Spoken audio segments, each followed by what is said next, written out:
Jérémy pour Génération Phone House. Aujourd'hui, je vais vous présenter le Sony Ericsson K810i. Donc voici le téléphone, on va faire le tour rapidement. Donc là vous avez l'appareil pour la visio, appareil photo, et deux touches pour accéder aux photos aussi rapidement. On verra ça après. Là vous avez le bouton de marche arrêt. Là derrière, vous avez comme le K800i, en fait vous avez exactement la même configuration, sauf que l'appendice ici a été beaucoup plus compact en fait. On a l'impression qu'ils l'ont coupé. Donc, du coup il s'ouvrira plus facilement, plus aussi aisément dans la poche, donc c'est bien.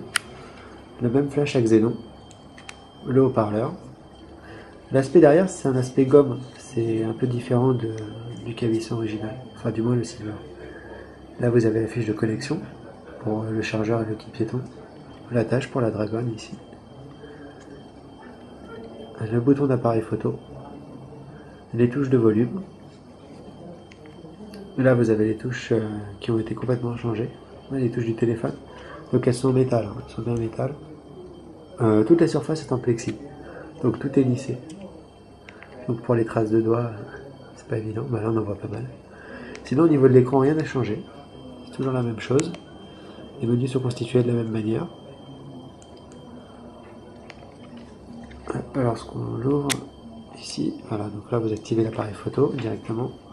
Et là vous avez les options que vous avez sélectionnées ou les modes que vous avez sélectionnés qui s'éclairent ou pas en fonction du mode en cours. Voilà. Il se fait sa petite mise au point normalement aussi.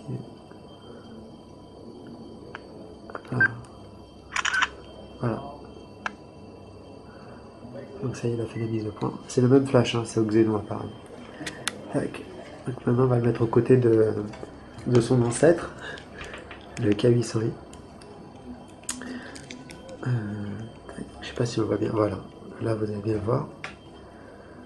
Donc au niveau de l'épaisseur, en fait c'est toute la partie et c'est tout le cache arrière d'ici.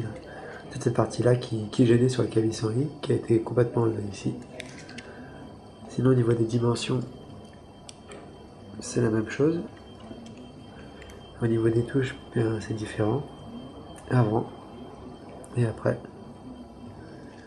Pour l'écran, c'est exactement pareil. Et les menus, c'est la même chose. Ça va à la même vitesse. Ça s'ouvre en même temps. Par contre, le clavier ici est beaucoup plus dur. Les touches ici sont un peu plus dures. Bon, ici, on avait de l'aluminium. Ça a disparu ici. Ils ont mis le plexiglas à la place. Donc voilà, donc là derrière on voit bien la différence entre les deux matières. Là on a bien de la gomme et là c'est plutôt lisse. Je sais pas, je crois que c'est propre à la version silver. Donc voilà, donc ça on jette, elle a disparu. Donc voilà, donc le K810 c'est une évolution, c'est une légère amélioration du K800. D'un point de vue mode, je crois qu'il y a le track ID en plus qui doit être là-dedans. Si je me rapproche bien, oui, il est là. Donc ça permet d'enregistrer un petit morceau d'une musique et d'en connaître le titre, si on l'envoie. Alors moi j'aime bien les touches, apparemment c'est un sujet qui porte à débattre. Les mecs qui disent qu'elles sont trop petites, je trouve qu'elles sont bien espacées, donc ça évite de mettre son doigt sur deux touches en même temps. Si je reprends le K800, finalement je ne l'ai pas acheté, si je reprends le K800, c'est déjà moins pratique j'ai l'impression. Enfin bon, après c'est mon avis, on verra après. Par contre ici les touches sont assez dures, les touches autour du joystick sont assez dures. Le joystick lui il répond très bien, il est même mieux fini je trouve que le K800. Il est un peu plus dur, plus agréable. Sinon le téléphone est exactement pareil. Les cartes mémoire sont identiques. Le flash est identique. Alors, on va essayer de prendre une photo, je sais pas s'il va activer le flash. Tac. C'est pour les photos à l'envers.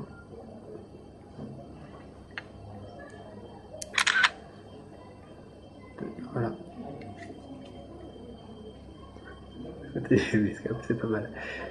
Voilà, non, c'est une bonne évolution, il est beaucoup plus compact, il est bien fini, il est beau. Le track ID en plus, c'est à la limite ce qu'on pouvait demander au K800i, parce que bon, il n'y a pas grand chose à demander au téléphone déjà à la base. Les photos sont belles, le son est bien. Ah, voilà, c'est un bon téléphone, moi j'aime bien en tout cas. Moi j'aime bien le K800 parce que c'est le mien, donc forcément je vais bien aimer l'évolution, mais non, c'est un bon mobile. Ils ont réussi leur coup.